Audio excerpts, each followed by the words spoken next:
भयानक जंगल। Dear listener, कल आपने सुना कि सौरभ प्रभाकर मिश्रा जी के घर जाता है, जहां सौरभ को पता चलता है कि उन्हें जंगल जाना है तांत्रिक से मिलने के लिए। इसीलिए प्रोफेसर मिश्रा और सौरभ जंगल में जाते हैं, जहां सौरभ प्रोफेसर मिश्रा को इस जंगल के खतरों से आगाह भी करता है और प्रोफेसर मिश्रा को खिड़की बंद करने के लिए और गाड़ी से बिल्कुल ना उतरने के लिए कहता है। जहां प्रोफेसर मिश्रा उस जंगल को देखते ही डरने लग जाते हैं और सौरभ कहता है कि अभी तो और आगे जाना है, असली खतरा तो आगे इंतजार कर रहा है। यहाँ तक कल आप सुन चुके थे, अब आगे।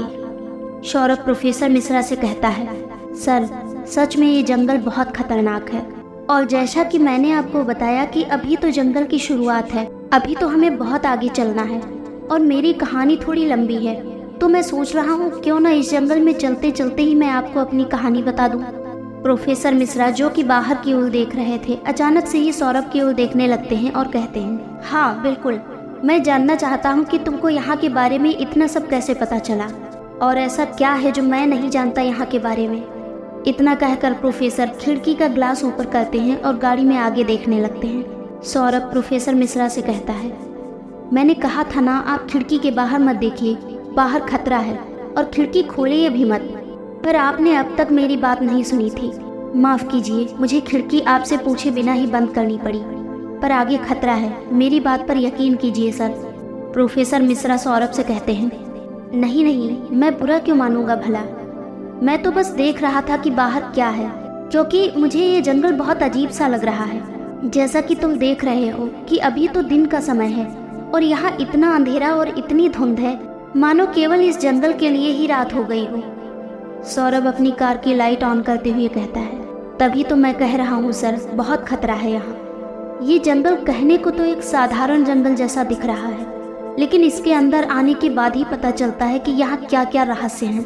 खैर, बाकी रहस्यों का तो मुझे पता नहीं, लेकिन खतरे बहुत हैं यहाँ। और अब तो बस मैं यही उम्मीद लगा कर बैठा हूँ कि वो तांत्रिक हमें जल्द से जल्द मिल जाएं। प्रोफेसर मिश्रा सौरभ के कंधे पर हाथ रखते हुए कहते हैं, चिंता मत करो, तांत्रिक हमें ज़रूर मिलेगा। हम उन्हीं को ढूंढने तो यहाँ आए हैं और हमारे लिए बहुत ज़रूरी भी है, तो हम उन्हें ढूंढ कर तो रहेंगे ही। जैसा कि सानवी की मॉम, जो कि यहाँ जंगल में अक्सर आती हैं, और अगर तुम्हें पता है कि वो तांत्रिक यहाँ पर किधर रहते हैं, तो हम आसानी से उन तक पहुँच सकते हैं। सौरभ गहरी सांस लेते हुए कहता है, देखते हैं सर आगे क्या होता है। आ तो गए ही हैं हम यहाँ तक, अब काम पूरा किए बिना तो जाएंगे नहीं। और रही बात तांत्रिक की, तो शायद मुझे पता है कि वो किधर होगी। प्रोफेसर मिश्रा सौरभ की ओर देखते हुए कहते हैं, सौरभ तुम बताने वाले थे कि तुम यहाँ पहले कब आए और कैसे, पर तुमने मुझे अब तक नहीं बताया। सौरभ प्रोफेसर की बातों पर ध्यान देते हुए कहता है, हाँ सर, बताने वाला तो था, और सबसे पहले तो मैं इस जंगल के अंदर नहीं, लेकिन इस जंगल के आसपास आया था। एक बार जब सानवी की गाड़ी खराब हो गई थी, उस दिन बहुत जोर की बारिश भी हो रही थी। सानवी ने मुझे फ़ोन करके बुलाया था यहाँ। उसके बाद मैं सानवी को अपनी गाड़ी में ले गया था। अगले दिन यहाँ आकर मैंने उसकी गाड़ी पिकअप कर ली थी, बस, बाकी और कुछ नहीं। और उस दिन के बाद से ही ये जो भी चीज़ें थी और भी ज़्यादा बढ़ गई थी। प्रोफेसर मिश्रा अपनी क्यूरियोसिटी जगाते हुए पूछते हैं, पर जैसा तुम बता रहे हो, उस दिन तो तुम्हें या किसी को कोई भी खतरे का आभास नहीं हुआ था, तो फिर तुम्हें ये सब कैसे पता चला? और एक बार का मतलब, क्या तुम उसके बाद भी यहाँ आए थे? सौरभ गाड़ी आराम से आगे बढ़ाते हुए बोलता है, हाँ सर, अभी कुछ दिन पहले ही सानवी की मॉम बिना बताए घर से कहीं चली गई थी। सानवी ने मुझे बताया कि इस जंगल में मॉम अक्सर आती हैं, तो इसीलिए हम दोनों यहाँ जंगल में आ गए थे और हमारा शक सही निकला कि वो यहीं थी।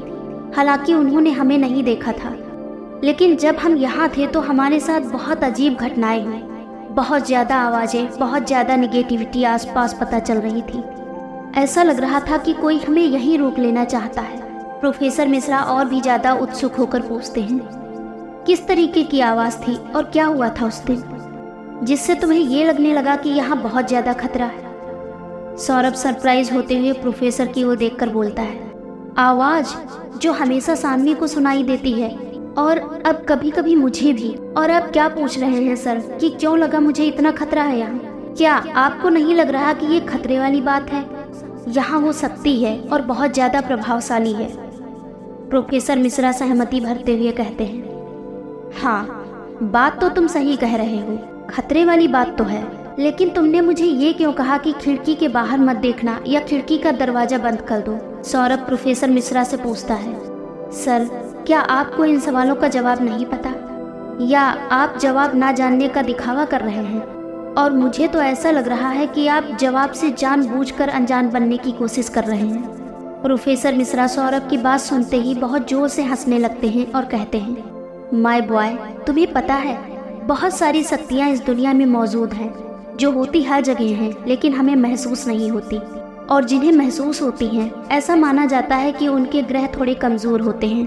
अब ये तो मैं नहीं जानता कि तुम्हारे ग्रह कमज़ोर हैं या नहीं, लेकिन मैंने तो आज तक ये चीज़ें बस सुनी हैं। सौरभ बीच में ही बोलते हुए कहता है, क्या आप इस बात को मानते हैं सर? प्रोफेसर मिश्रा थोड़ा सीरियस होते हुए कहते हैं, बेटा, ज्योतिष विज्ञान बहुत बड़ा है और उसे ना मानने का तो कोई सवाल ही नहीं होता। तुम ही सोचो, जब मैं ये भूत प्रेत को मान सकता हूँ तो मैं ज्योतिष को क्यों नहीं मान सकता? और चलो ये भी छोड़ो, पर साइंस भी मानता है कि हमारे ब्रह्मांड में जो भी चीज़ें होती हैं उनका असर हमारे जीवन पर जरूर पड़ता है। सौरभ गहरी सांस लेते हुए आगे कहता है, तो इसका मतलब आप ये कहना चाहते हैं कि अगर हमें आवाज़ें सुनाई देती हैं या महसूस होती हैं तो क्या हमारे ग्रह कमज़ोर हैं? प्रोफेसर मिश्रा कहते हैं, हो भी सकता है और नहीं भी, क्योंकि देखो, आवाज़ या किसी से बात करवाना ये तो वो हमेशा चाहते हैं, लेकिन उनको देख सुन वही सकता है जिसके साथ ये प्रॉब्लम होती है। लेकिन तुम्हारे और सानवी के केस में मैं कुछ नहीं कह सकता, क्योंकि मामला थोड़ा पेचीदा है और रहस्यों से भरा हुआ है।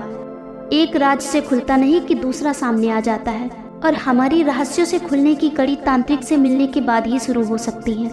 सौरभ धीरे धीरे गाड़ी चलाते हुए आगे बढ़ रहा था। इतनी दूर इस जंगल में आने के बाद क्या तांत्रिक सौरभ और प्रोफेसर मिश्रा को मिल पाएंगे? प्रोफेसर मिश्रा और सौरभ जिन सवालों के जवाब ढूंढना चाहते हैं, क्या उन्हें वो मिल पाएंगे? आखिर और क्या राज सामने आने वाले हैं और कौन से राज खुलने वाले हैं? जानने के लिए बने रहिए हमारे साथ और सुनते रहिए ये प्यारी सी कहानी, रिश्ता पूर्व जन्म का। धन्यवाद।